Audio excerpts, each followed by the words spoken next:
بسم اللہ الرحمن الرحیم۔ السلام علیکم ناظرین، ایک بار حضرت بہلول دانا رحمۃ اللہ تعالی کسی نخلستان میں تشریف فرما تھے۔ ایک تاجر کا وہاں سے گزر ہوا، وہ آپ کے پاس آیا، سلام کر کے سامنے بیٹھ گیا اور انتہائی ادب سے گزارش کی، حضور تجارت کی کون سی ایسی جنس خریدوں جس سے بہت زیادہ فائدہ ہو؟ حضرت بہلول دانا رحمۃ اللہ تعالی نے فرمایا، کالا کپڑا خرید لو۔ تاجر نے شکریہ ادا کیا اور الٹے قدموں چلتا ہوا واپس چلا گیا۔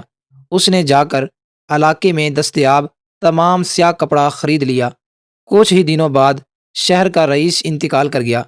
ماتمی لباس کے لیے سارا شہر سیاہ کپڑے کی تلاش میں نکل کھڑا ہوا۔ سیاہ کپڑا سارا اس تاجر کے پاس ذخیرہ تھا۔ اس نے منہ مانگے داموں فروخت کیا اور اتنا نفع کمایا جتنا ساری زندگی نہ کمایا تھا۔ وہ تاجر بہت امیر کبیر ہو گیا۔ کچھ عرصے بعد وہ گھوڑے پر سوار کہیں سے گزرا تو اس کی نظر حضرت بہلول دانا رحمۃ اللہ تعالیٰ پر پڑی۔ وہ وہیں گھوڑے پر بیٹھا بولا، او دیوانے، آپ کی بار کیا لوں؟ حضرت بہلول دانا رحمۃ اللہ تعالیٰ نے فرمایا، تربوز لے لو۔ وہ دوڑتا دوڑتا گیا اور ساری دولت سے پورے ملک سے تربوز خرید لیے۔